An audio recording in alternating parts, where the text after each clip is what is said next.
Shiny Shiny, the biggest hit for British band Hazy Fantasy. And with me now is a founding member of the trio, internationally famous photographer Kate Garner. Thank you for coming on Revenge of the 80s with me, Kate. Oh, you're welcome. Kate, you went to school to become a photographer and worked as one before Hazy Fantasy became a reality. What got you into music? Well, when I was at photography college, I was in a band there, but we didn't have a name, but we were playing live in the north of England. And then when I came down to London, I was working in the studio. Paul Kaplan had a rehearsal studio above me, and he had a deal with EMI at that point, and he got EMI to put Jeremy and I in the studio to do demos.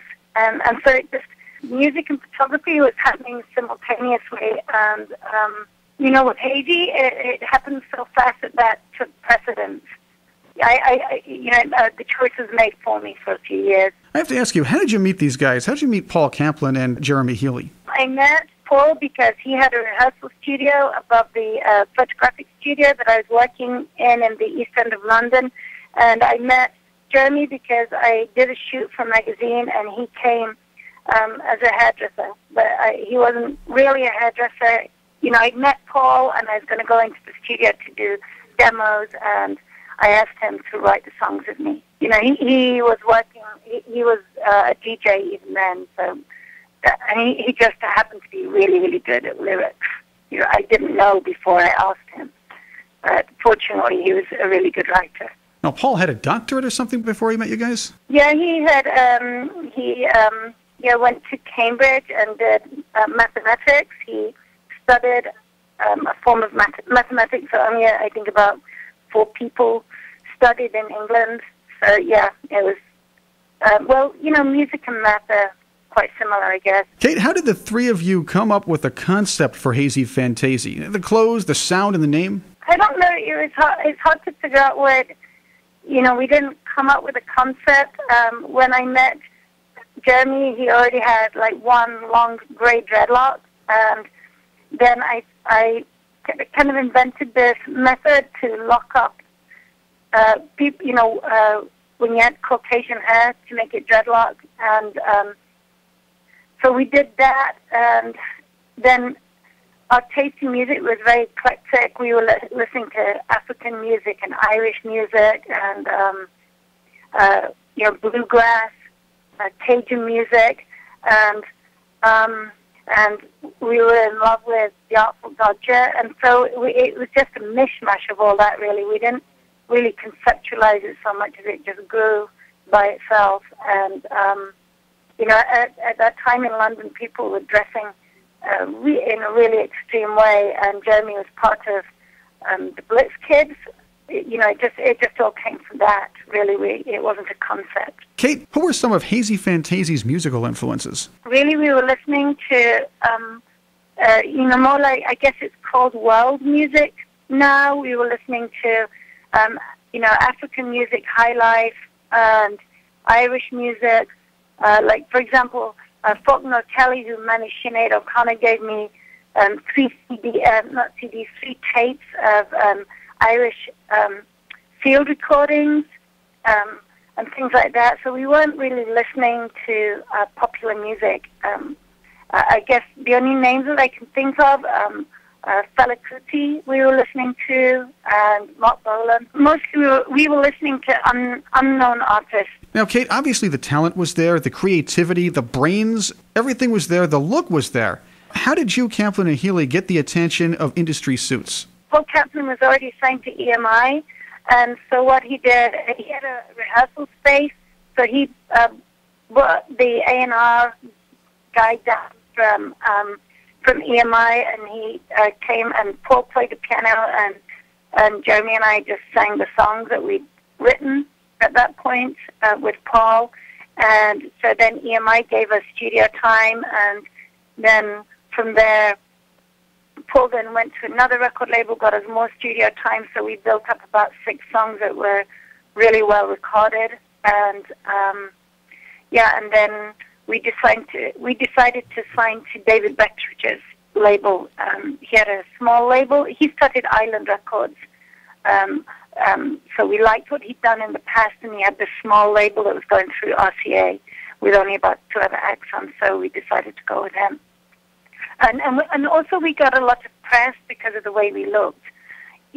So when we went out, there wasn't any paparazzi as such at that point, but whenever we went out, we were photographed, so we were getting a lot of press before we got our deal.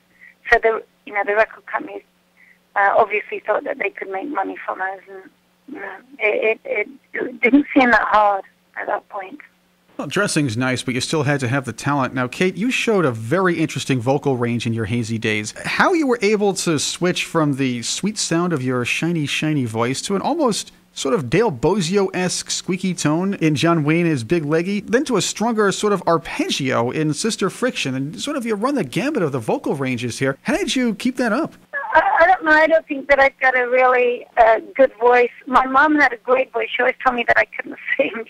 But I think that I have,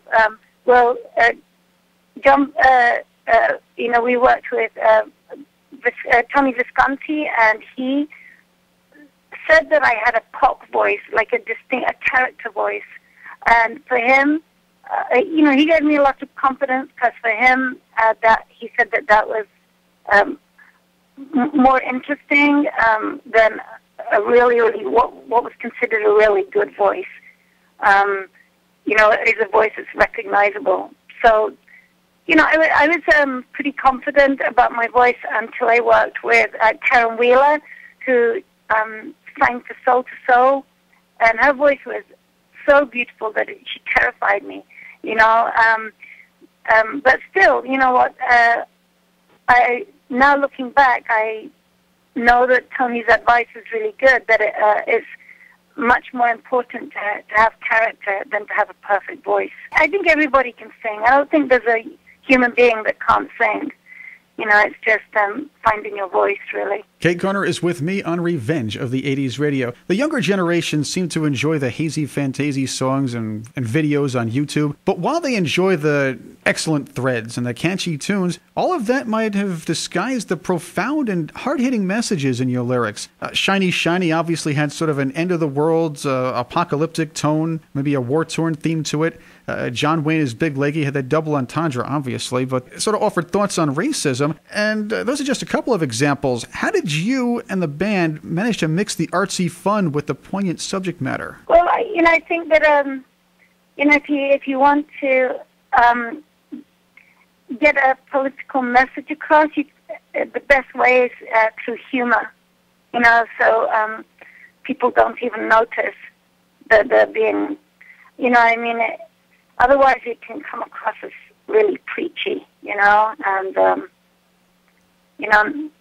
so you have to do it with humor, and it seemed the best way to do it was to do it in sort of nursery rhyme format, because nursery rhymes have not always, a lot of nursery rhymes have profound messages in them.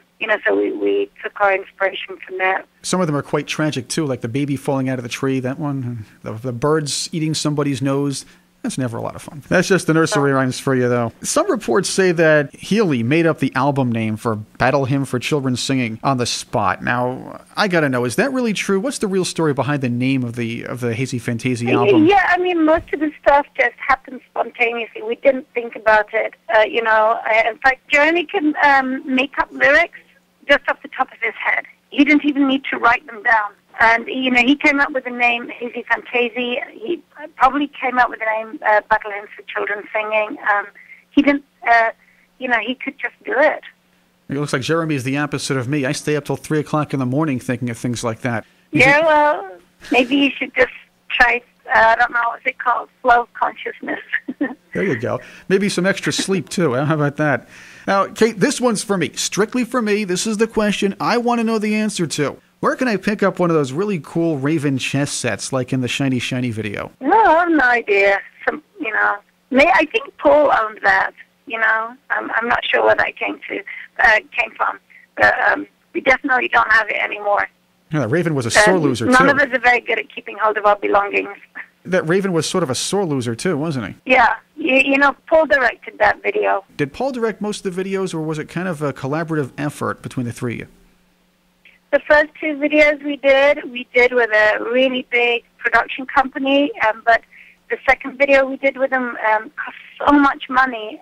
They covered this whole village with snow, and it didn't seem to be anything to do with us, and it cost so much money, which ultimately, you're paying for as the artist. And so by the third video, which was Shiny, Shiny, Paul just said, I'm going to direct this myself, and he'd never directed one before.